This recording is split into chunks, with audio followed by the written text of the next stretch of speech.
E aí galera, tudo bem? Então nessa aula a gente vai discutir um pouquinho sobre a introdução ao conceito de números complexos. Nesse primeiro momento eu vou apresentar para vocês dois vídeos curtos que é de uma série que tem no YouTube bem bacana, que ele conta um pouco da história dos números complexos, como é que desenvolveu esse conceito, tá? Então, nesse primeiro momento, é mais uma parte histórica, assim, né, para você entender o surgimento dos números complexos. Nos momentos que você tiver que fazer anotações de fatos, de definições, de exercícios, aí eu indico para vocês, tanto por aqui, pelo áudio, quanto na tela aí vai aparecer um tome nota aí para você anotar. Tudo bem? Então vamos dar uma olhada no primeiro vídeo, que é sobre a primeira parte do conceito de números complexos da parte histórica. Let's say we're given the function f of x is equal to x squared plus 1. We can graph our function and get a nice parabola. Now, let's say we want to figure out where the equation equals 0. We want to find the roots. On our plot, this should be where the function crosses the x-axis. As we can see, our parabola actually never crosses the x-axis, so according to our plot, there are no solutions to the equation x squared plus 1 is equal to 0. But there's a small problem. A little over 200 years ago, a smart guy named Gauss proved that every polynomial equation of degree n has exactly n roots. Our polynomial has a highest power, or degree, of 2, so we should have 2 roots. And Gauss's discovery is not just some random rule. Today we call it the fundamental theorem of algebra. So our plot seems to disagree with something so important, it's called the fundamental theorem of algebra, which might be a problem. What Gauss is telling us here is that there are two perfectly good values of x that we could plug into our function and get 0 out. Where could these two missing roots be? The short answer here is that we don't have enough numbers. We typically think of numbers existing on a one-dimensional continuum, the number line. All our friends are here. 0, 1, negative numbers, fractions, and even irrational numbers like root 2 show up. But this system is incomplete. And our missing numbers are not just further left or right, they live in a whole new dimension. Algebraically, this new dimension has everything to do with a problem that was considered impossible for over 2,000 years, the square root of negative 1. When we include this missing dimension in our analysis, our parabola gets way more interesting. Now that our input numbers are in their full two-dimensional form, we can see how our function x squared plus 1 really behaves. Our function does cross the x-axis. We were just looking in the wrong dimension. So why is this extra dimension that numbers possess not common knowledge? Part of the reason is that it has been given a terrible, terrible name. A name that suggests that these numbers aren't even real. In fact, Gauss himself had something to say about this naming convention.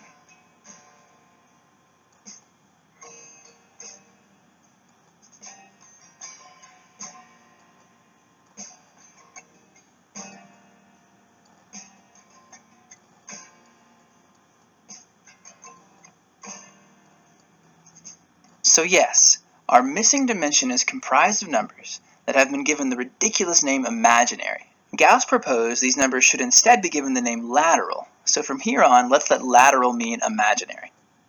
To get a better handle on imaginary, I mean lateral numbers, and really understand what's going on here, let's spend a little more time thinking about numbers themselves. Early humans really only had use for the natural numbers, that is 1, 2, 3, and so on. This makes sense because of how numbers were used. So to early humans, the number line would have just been a series of dots.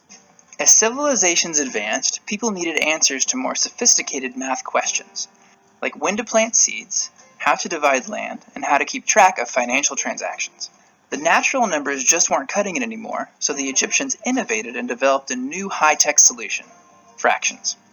Fractions filled the gaps in our number line and were basically cutting-edge technology for a couple thousand years. The next big innovations to hit the number line were the numbers 0 and negative numbers, but it took some time to get everyone on board. Since it's not obvious what these numbers mean or how they fit into the real world, 0 and negative numbers were met with skepticism and largely avoided or ignored. Some cultures were more suspicious than others, depending largely on how people viewed the connection between mathematics and reality. And this is not all ancient history. Just a few centuries ago, mathematicians would intentionally move terms around to avoid having negatives show up in their equations. Suspicion of zero and negative numbers did eventually fade, partially because negatives are useful for expressing concepts like debt, but mostly just because negatives kept sneaking into mathematics. It turns out there's a whole lot of math you just can't do if you don't allow negative numbers to play. Without negatives, simple algebra problems like x plus 3 equals 2 have no answer. Before negatives were accepted, this problem would have had no solution, just like we thought our original problem had no solution. The thing is, it's not crazy or weird to think these problems have no solutions. In words, this algebra problem basically says, if I have 2 things and I take away 3, how many things do I have left? It's not surprising that most people who have lived on our planet would be suspicious of questions like this. These problems don't make much sense. Even the brilliant mathematicians of the 18th century, such as Euler, didn't really know what to do with negatives. He at one point wrote that negatives were greater than infinity. So it's fair to say that negative and imaginary numbers raise lots of very good, very valid questions, like, why do we require students to understand and work with numbers that eluded the greatest mathematical minds for thousands of years? Why did we even come to accept negative and imaginary numbers in the first place when they don't really seem to be connected to anything in the real world? And how do these extra numbers help us explain the missing solutions to our problem? Next time, we'll begin to address these questions by going way back to the discovery of imaginary numbers.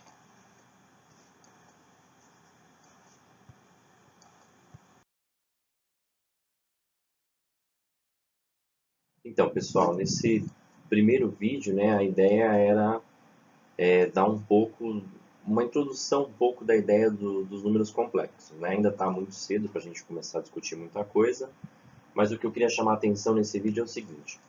Primeiro que ele fala do teorema fundamental da álgebra, que é um teorema bem importante, que basicamente ele diz o seguinte, que uma equação polinomial de grau n, ela tem exatamente n soluções no conjunto dos números complexos que a gente vai discutir, tá? Então, isso significa que se você tiver x elevado a 100 igual a 1, essa equação tem 100 soluções. Existem 100 números de fato que elevados a 100 resultam em 1. Tá? A gente vai aprender como é que a gente vai encontrar todos esses números. Esse teorema fundamental da álgebra ele foi trabalhado, descoberto pelo Gauss, tá? E ele vai ser bem importante para o nosso estudo de equações polinomiais que vem na sequência de números complexos. Pois bem, uma outra coisa que eu queria chamar a atenção no vídeo, né, é para o paralelo interessante que ele faz a respeito dos números negativos. Porque ele fala, né, que os números negativos, hoje para a gente é comum, né? A gente não tem dificuldade em entender o conceito de número negativo.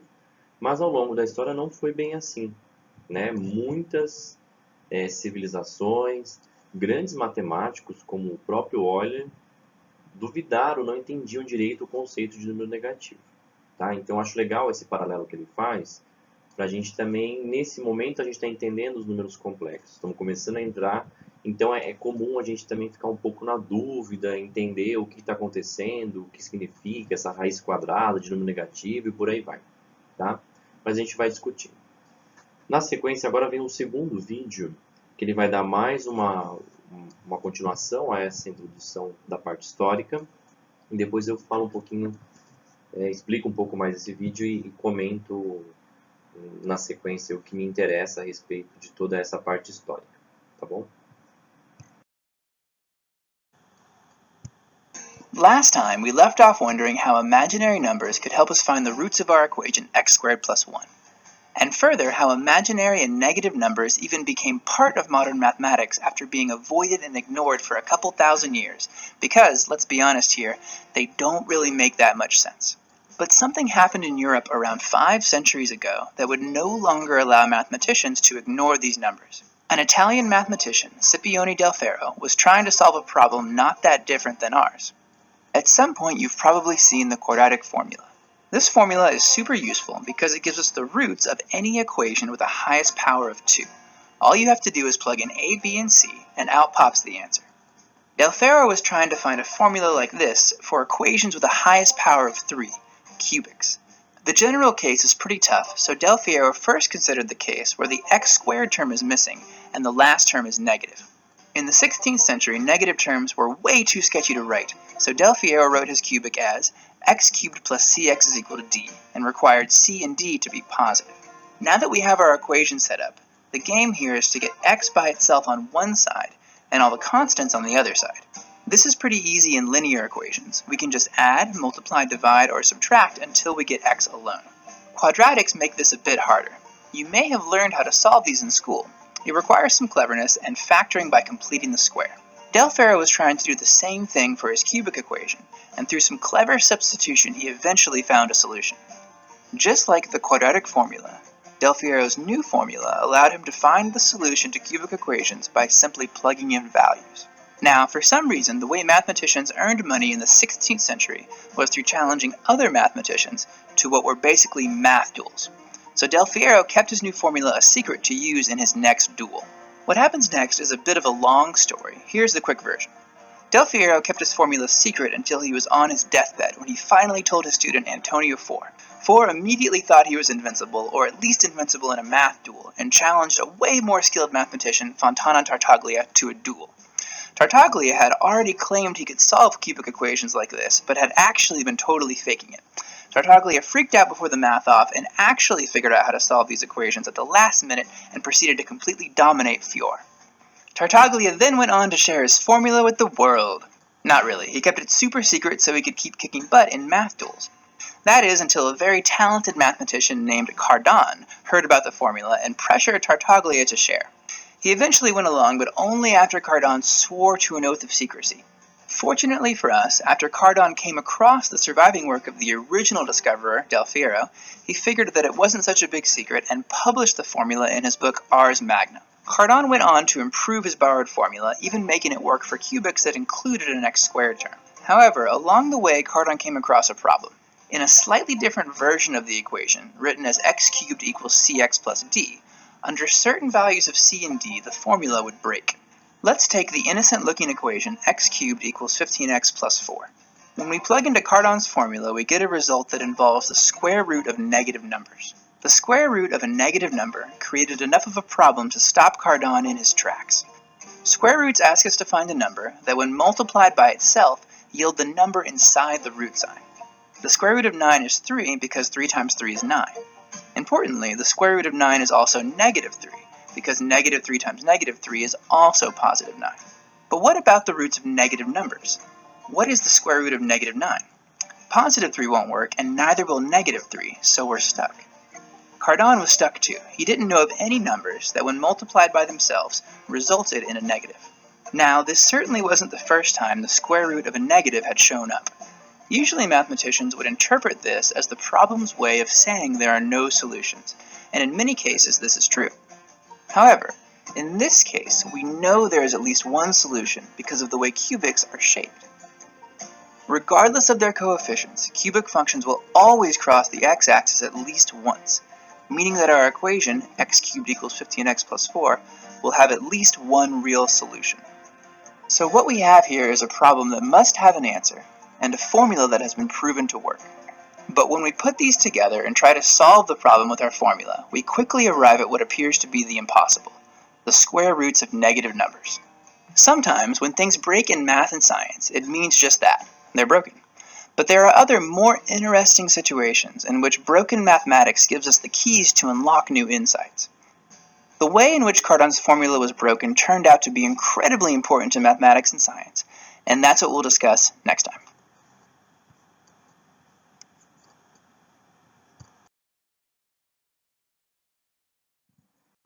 Muito bem, pessoal. Então, nesse vídeo ele fala um pouquinho mais, agora sim, da questão do desenvolvimento dos números complexos, né? Que na verdade não foram as equações de segundo grau que começaram, né, que desencadearam o estudo dos números complexos, mas sim foram as equações de terceiro grau. Vou discutir isso um pouco mais para frente. O que eu queria chamar a atenção é para uma observação que ele fala sobre a raiz de 9, que é o seguinte. Pessoal, ele fala no vídeo o seguinte, que raiz de 9 é igual a mais ou menos 3. Se você lembrar bem, né, muitos alunos têm uma dúvida sobre se raiz de 9 é 3 ou é mais ou menos 3? Muitos alunos confundem porque quando você está aprendendo o conceito de raiz quadrada, é ensinado para você o seguinte, que número ao quadrado que dá o que está lá dentro da raiz, né? No caso da raiz quadrada. E aí, de fato, mais 3 ou menos 3 elevados ao quadrado resultam em 9. E aí muitos alunos acabam confundindo, né? Acham que a raiz quadrada tem 2 resultados. Só que assim, se alguém te perguntar quanto é a raiz quadrada de 9, a sua resposta, na verdade, ela tem que ser, depende do conjunto. Por quê? Se a gente estiver trabalhando no conjunto dos números reais, só vai ter uma única solução, que é sempre a solução positiva, que é 3. A raiz quadrada de 9 é 3. E se eu estiver trabalhando no conjunto dos números complexos, aí sim a raiz quadrada de 9 ela vai ter duas soluções. Ela pode ser tanto mais 3 quanto menos 3. Tá? Isso vai ficar mais evidente quando a gente trabalhar com a parte de radiciação de números complexos, que vem um pouco mais para frente. Mas eu achava que valia a pena fazer esse destaque aí em relação a isso. Muito bem, pessoal. Então agora eu vou discutir um pouquinho mais com vocês sobre essa questão do desenvolvimento aí, né, dos números complexos. Uma coisa que ele fala no vídeo, né, eu também já tinha ressaltado antes, é que nunca, né, a raiz quadrada de um número negativo foi problema durante a resolução de equações de segundo grau, tá? Por quê? Quando isso acontecia, né, de uma equação de segundo grau, caía lá num delta, né, com valor negativo, eles tinham que tirar a raiz quadrada do negativo, a conclusão que se chegava é que aquela equação não tinha solução. Simplesmente assim, né? Nunca ninguém parou para falar assim, poxa, eu vou criar um número que ao quadrado resulta em algo negativo. Né? Nunca aconteceu isso por conta de uma equação de segundo grau. O que aconteceu foi o seguinte. Durante a tentativa de resolver equações de terceiro grau, né, e já não é qualquer tipo de equação de terceiro grau, é um caso particular aqui, a x ao cubo igual a ax mais b, o que esses matemáticos, Del Ferro, Cardano e Tartaglia, eles conseguiram chegar foi numa fórmula que funcionava muito bem, que é essa fórmula que está aparecendo aí para vocês. Tá? Seria quase como uma continuação, entre aspas, da fórmula de Bhaskara. Né? Tipo, eu quero resolver equações de terceiro grau, então eu uso essa relação. Então, o que acontece? Em 1965, né, um algebrista italiano chamado Rafael Bombelli publicou um livro chamado Álgebra, em que ele escreve as ideias de Cardano de forma didática. E é precisamente nesse livro que aparece a primeira vez o trabalho com as raízes quadradas de números negativos. Tá? Por quê? Ele aplica a fórmula de Cardano, Tartaglia, à equação x ao cubo igual a 15x mais 4. Tá? E quando ele aplica essa fórmula, o que ele obtém é essa expressão, raiz cúbica de 2 mais raiz quadrada de menos 121 mais raiz cúbica de 2 menos raiz quadrada de menos 121. Só que ele encontra um problema que é o seguinte. Essa equação ela tem uma solução que é fácil de até da gente chegar, que é o x igual a 4. Né? De fato, 4 ao cubo, que é 64, é igual a 4 vezes 15 mais 4.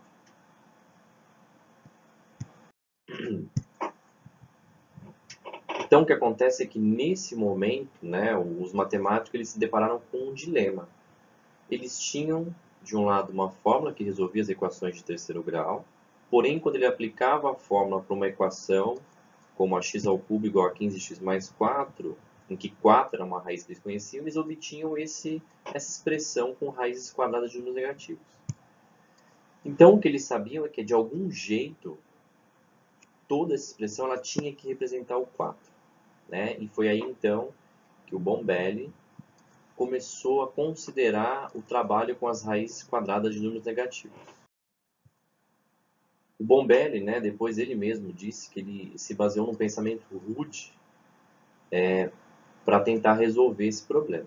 Né? Ele considerou que essas expressões, essas raízes cúbicas de 2 mais raiz quadrada de menos 121, deveria ser alguma coisa do tipo A mais raiz quadrada de menos B.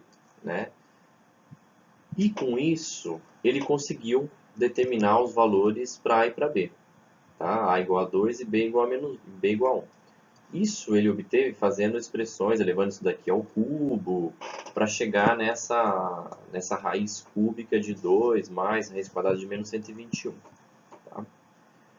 Foi a partir desse momento que, de fato, os matemáticos começaram a considerar a existência dos números complexos, né, ainda sem esse nome, e começaram, de fato, a considerar essas raízes quadradas de números negativos, mesmo que, por um momento, eles nem soubessem um significado para aquilo. Tá? Depois de 200 anos, ainda um outro matemático muito famoso, né, o Euler, ele fez uma contribuição importante para os números complexos, na verdade, várias contribuições. É ele que vai designar para a gente o chamado raiz quadrada de menos 1 igual a i. Tá? Então, agora a gente vai usar o tempo todo essa representação, que raiz quadrada de menos 1 é i. Tá? E, a partir daí, o desenvolvimento dos números complexos começou a crescer bastante. Bem, mas o que é esse raiz de menos 1? Né? Será que a gente pode chamar isso de número? E para que a gente usa um número? Né? Porque aqui começa a criar um certo incômodo na gente, do tipo... Tá, quando você foi aprendendo os conjuntos numéricos, todos eles tinham um porquê, né? Desde os naturais, inteiros, os racionais, irracionais, os reais. Mas e esse raiz de menos 1 que nunca apareceu em lugar nenhum? Bem, primeiro que a gente utiliza os números para contar, né? Sejam pessoas, bolinhas, grãos de areia numa praia, a gente consegue contar usando os números. A gente também usa para ordenar, né? Então, o primeiro da fila, 15º, milionésimo, primeira fileira, segunda, terceira. A gente também usa para codificar, né? Como um número de telefone ou um código de barra, né? O seu número de telefone não quer dizer que existe o número 000000001, né? Mas sim que aquele número que está ali é um código que representa a sua linha telefônica. Tá, mas e o raiz de menos 1, que em momento algum aí ele apareceu nessa história? Então, a gente teve diversos matemáticos que foram contribuindo para o desenvolvimento dos números complexos. Então, desde o Cardano, com o Tartaglia, o Bombelli, que deu o primeiro passo de considerar, Descartes, o Newton, o Abraham de Moivre, que não é muito conhecido, mas ele ajudou bastante na questão da parte de potenciação e radiciação. O Euler, que fez a contribuição a respeito da raiz quadrada de menos 1 igual a i, né, que a gente considera até hoje. O Gauss e o Argand, que trabalhou um pouco com a parte geométrica dos números complexos. Muito bem. Como é que fica a questão dos números complexos e dos conjuntos numéricos? Então, lembra que no primeiro momento a gente tem o conjunto dos números naturais, que é o 0, o 1, o 2, o 3 e por aí vai. Né? Esse foi o primeiro conjunto que a gente aprende na escola, que é para a gente poder contar as coisas. Depois, a gente aprende um outro conjunto, que é o conjunto dos números inteiros, que englobam os naturais. Então, além dos naturais, o conjunto dos números inteiros inclui os negativos. Então, o menos 1, o menos 2, o menos 3 e por aí vai. Depois, a gente aprende que tanto os naturais quanto os inteiros estão inclusos em um outro conjunto, que é o conjunto dos números racionais. Além dos números naturais inteiros, né, o conjunto dos números racionais traz também as frações, as dízimas, todos os números que você consegue escrever na forma de uma divisão entre dois valores A e B. Depois, a gente aprende que existem ainda outros números cuja parte decimal ela não segue um padrão, ela vai alternando, não consigo escrever na forma de uma fração, que são os números irracionais. Que tem o raiz de 2, o menos raiz cúbica de 6, o número π, o número e. Todos esses são números irracionais, cuja parte decimal ela não tem uma sequência que eu consigo chamar de dízima periódica, né, para poder transformar numa fração.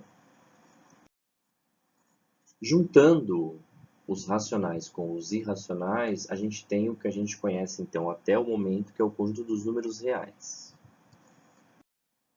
O que a gente vai ter, a partir de agora, é um conjunto maior ainda do que os números reais, que é o conjunto dos números complexos, que é representado por essa letra C, né, com esse destaque aí, que corresponde aos valores que envolvem a raiz quadrada de menos 1.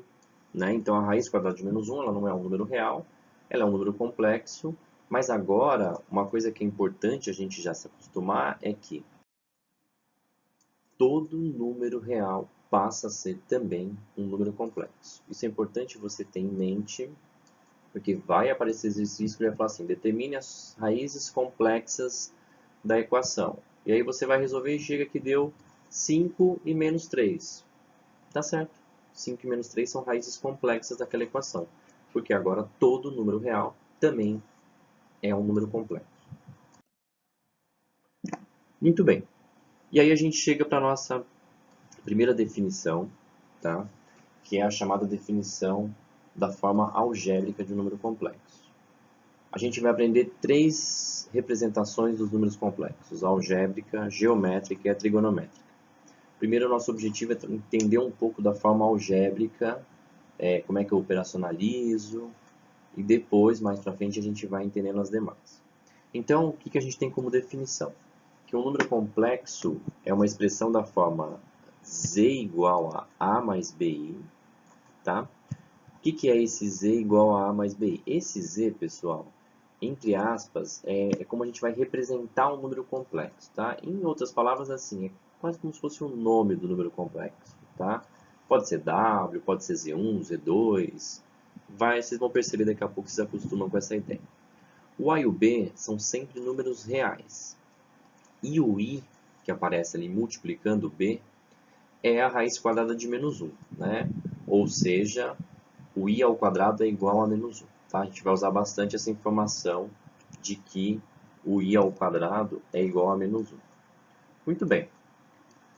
No número complexo Z igual a mais BI, o A gente vai chamar de parte real de Z e o B a gente vai chamar de parte imaginária de Z. Que a gente pode fazer essa representação. Então, se o Z é igual a mais BI, a parte real do número complexo Z é o A. E a parte imaginária do número complexo Z é o B. Fique atento aqui para o seguinte.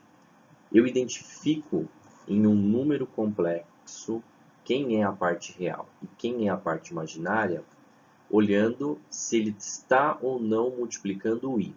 Ou seja, se olhando para o número complexo, aquela parte que não depende de I, ou seja, que não está multiplicando o I, é o que a gente vai chamar de parte real. E aquela parte que está multiplicando o I é o que a gente vai chamar de parte imaginária. Muito bem. Aqui eu vou discutir, na verdade, com vocês alguns exemplos, tá? Então, o que é esses exemplos? Determine a parte real e imaginária de cada número complexo. E aqui tem 5 itens, que basicamente é usar a definição que a gente acabou de discutir. O que é que eu gostaria que você fizesse nesse momento? Que você pausasse o vídeo e tentasse identificar quem é a parte real e imaginária de cada item, porque na sequência eu já vou apresentar as respostas, tá bom? Muito bem, pessoal. Então aqui, né, a ideia é que você tenha feito aí as questões, tá? E como você pode ver no item A ali, por exemplo, a gente tem a parte real do número complexo Z é 3 e a parte imaginária, que é quem multiplica o I, é menos 7, tá? No item B, o número complexo se chama W, como eu já disse para vocês, ele pode aparecer várias representações, e a gente coloca o RE de W, ou seja, a parte real de W é menos 2, e o IM de W, a parte imaginária de W, que multiplica o I, é o raiz de 2. Tá? No caso do item C, né, o número complexo Z1, a parte real de Z1 é o 2 sobre 4, que a gente, toda vez que der para simplificar, simplifica, que é o meio. E a parte imaginária de Z1 é o 3 sobre 4. Tá? Então, observa que o denominador 4 ele vai participar tanto da parte real quanto da parte imaginária. No item D, o número complexo S igual a menos 7i, a parte real é zero, porque não tem ninguém que não dependa de i, e a parte imaginária de S é menos 7. No número complexo K, a parte real é o 12 e a imaginária é zero.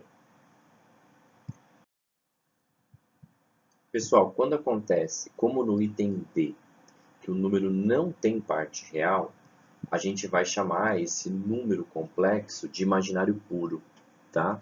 Então, para o número complexo ser imaginário puro, eu tenho que satisfazer duas condições. Primeiro, ele não pode ter parte real, então a parte real tem que ser zero. E eu tenho que garantir que ele tenha parte imaginária. Então, a parte imaginária também não pode ser zero. Porque se for tudo igual a zero, fica 0 mais 0i, e aí o número se torna um número real, que é zero. Ele não vai ser um imaginário puro, que é o que a gente quer. Para ser imaginário puro, então, o número precisa ter parte imaginária e não ter parte real. Quando acontece como no item E, em que o número tem parte real e não tem parte imaginária, a gente fala que esse número complexo ele vai ser chamado de número real. Então, toda vez que eu falar para você assim, eu quero que o número complexo seja um número real, o que você tem que garantir para mim é que a parte imaginária dele tem que ser zero. Né? Observa que aqui eu não estou olhando para a parte real, porque de fato, se eu garantir que ele não tem a parte imaginária, tudo que sobra, independente se é zero ou não, é real. E ele vai ser um número real. Tá? Então, tomem nota disso porque isso é importante. Aqui, pessoal, vou fazer um exercício 2. Eu espero que, assim como no anterior, o que você faz? Você pause o vídeo e tente resolver os 3 itens, porque na sequência eu já vou apresentar as resoluções e discutir, tá? Então, vai lá.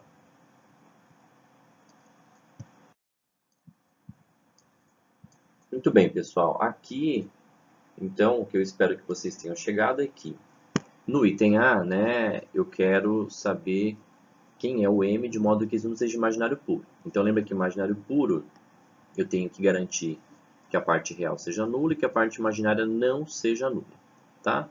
A parte real, quem não depende de i, é o m menos 2, então isso tem que ser zero. E a parte imaginária, nesse caso, não tem m, né? Mas eu só enfatizei aqui que é o 3 sem ser diferente de zero. Então, para que esse número seja um número imaginário puro, o m tem que ser 2. Né? Eu não pedi nesse exercício, mas, de fato, se eu perguntasse quem é o z, se você trocar o m igual a 2 aqui, você vai ver que vai dar 2 menos 2 e vai ficar 0 mais 3i, vai dar 3i. Ele vai ser um imaginário puro como a gente queria. Tá? No item B, eu quero que seja um número real.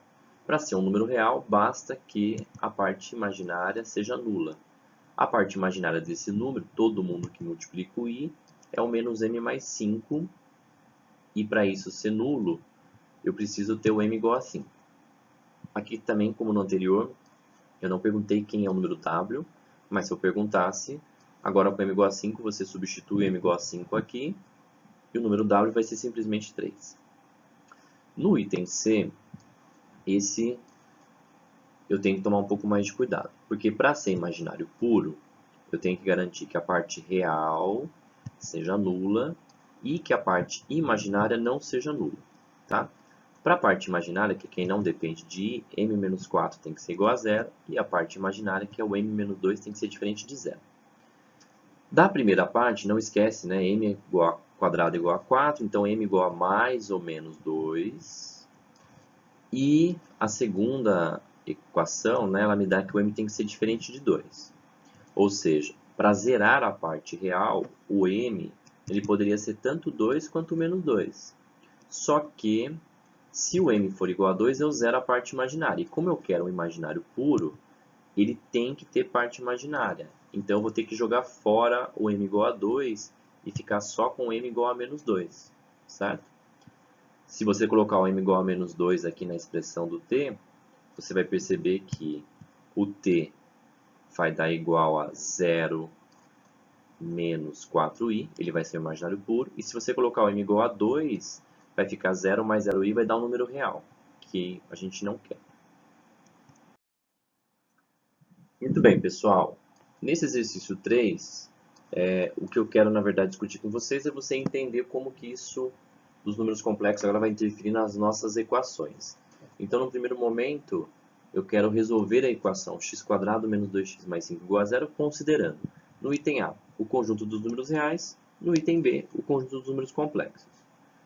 Se você quiser, assim como nos anteriores, pausa, tenta resolver, acha o discriminante, tanto no A quanto no B, e tenta seguir no B para ver o que acontece. Na sequência, já vou discutir as resoluções. Muito bem, pessoal. Nessa questão, o que acontece? No item A, quando você faz aqui resolver a equação de segundo grau, né? Aplica, né, a relação atribuída à Bhaskara aqui, vai achar primeiro o discriminante, né, o delta b² igual a menos 4ac.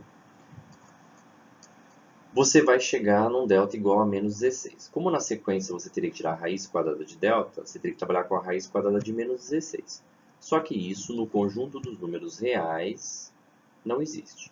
Então, a resposta para o item A é que não tem solução. A solução é vazio, né? Você pode representar dos dois jeitos aí, com abre e fecha chave, ou simplesmente colocando o símbolo de vazio, tá?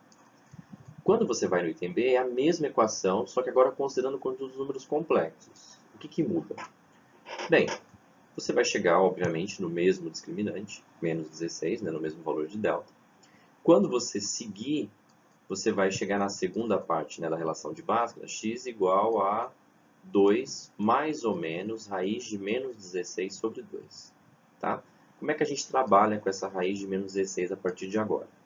Então, ó, raiz de menos 16, você pode encarar isso como sendo raiz quadrada de menos 1 vezes 16, que é a mesma coisa que raiz de menos 1 vezes raiz de 16, que por sua vez o raiz de 16 é 4 e o raiz de menos 1 a gente sempre vai trocar por i.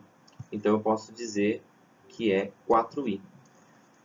E de fato, se a gente pensar 4i ao quadrado, vai ser 4 ao quadrado vezes i ao quadrado. O 4 ao quadrado é 16, o i ao quadrado é menos 1, que dá um menos 16, que é o que a gente quer. Então a gente volta para a nossa equação e substitui. Então o x vai ser igual a mais ou menos, 2 mais ou menos 4i sobre 2. Dá para dividir todo mundo por 2, então o x é igual a 1 mais ou menos 2i. Então a solução dessa equação ela é igual a 1 mais ou menos 2i. Então veja aqui, no conjunto dos números reais eu não tenho solução. No conjunto dos números complexos, essa equação passa a ter solução. Bem, para que servem os números complexos? Porque a gente está falando aí sobre números complexos o tempo todo, mas onde é que eles são usados? Porque, de fato, quando você vai aprendendo os conjuntos numéricos, você vai vendo aplicações para eles. Mas o dos números complexos, você nunca viu raiz de menos 1 por aí.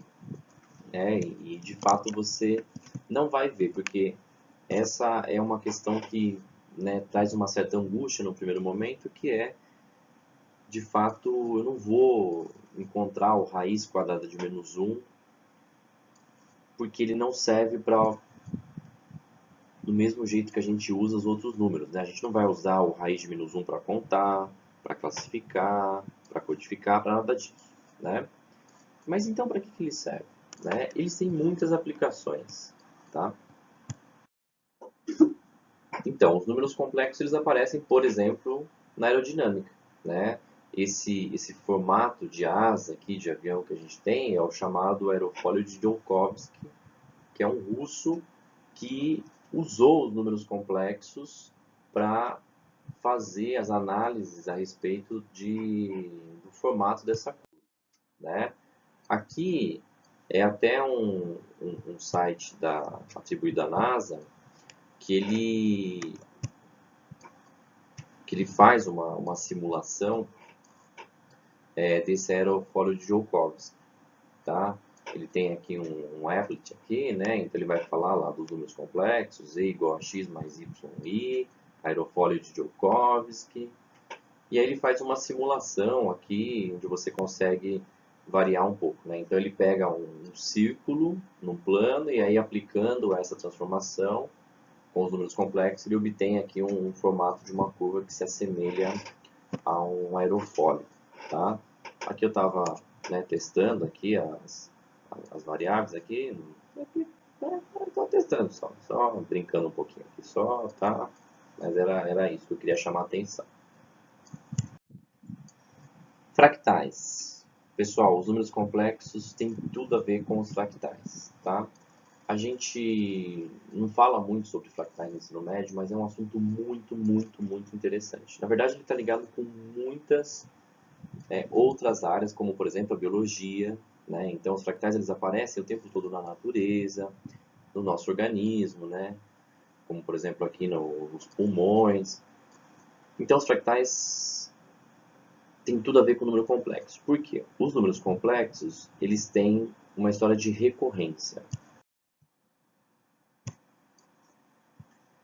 Então, pessoal, aqui a gente ainda vai discutir sobre a representação geométrica dos números complexos, né? Mas o que ele está mostrando aqui é o seguinte: como se cada pontinho desse representasse um número complexo no plano, aí tem uns que estão dentro de uma circunferência de raio 1 e outros que estão fora. Conforme ele vai pegando esse número e vai elevando ao quadrado, né? O que vai acontecer é que alguns números vão ficar dentro dessa circunferência e outros vão expandindo para fora, tá? Então ele está fazendo uma interação, ele pega o próprio número e vai levando ao quadrado, o próprio número vai levando ao quadrado. E aí o que acontece, né? Quando ele considera lá o círculo, né, cheio, vamos dizer assim, de números complexos e começa a fazer essas interações, vai começar a gerar o que a gente chama de fractais, né? Então ele vai fazendo ali, além de levar ao quadrado, ele vai começar a variar ali um coeficiente ali, ele vai começando a colocar 0,01, 0,2, 0,3, e isso vai gerando um fractal. Então veja o que vai acontecer.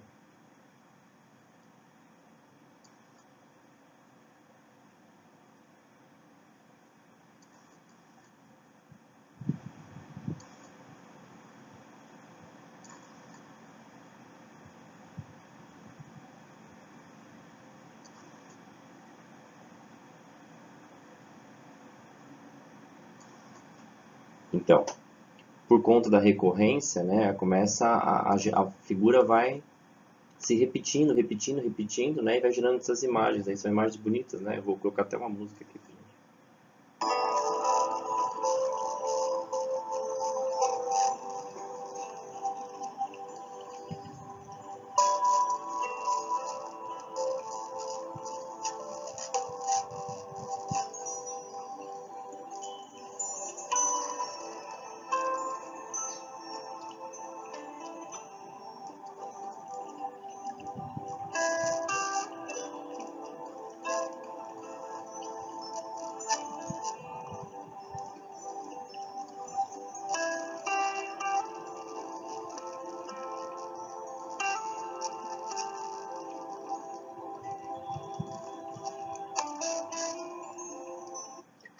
Ok, o objetivo era só você visualizar um pouco aí sobre os fractais.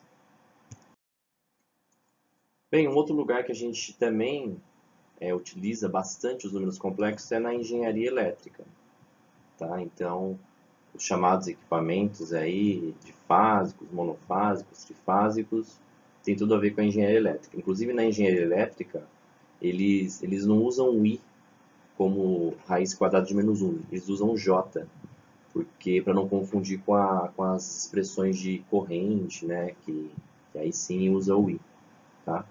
Então, aqui isso é mais um efeito de curiosidade, assim, de que de fato os números complexos eles estão aí o tempo todo ao nosso redor. É que a gente não vai usá-los como a gente costuma usar os demais números.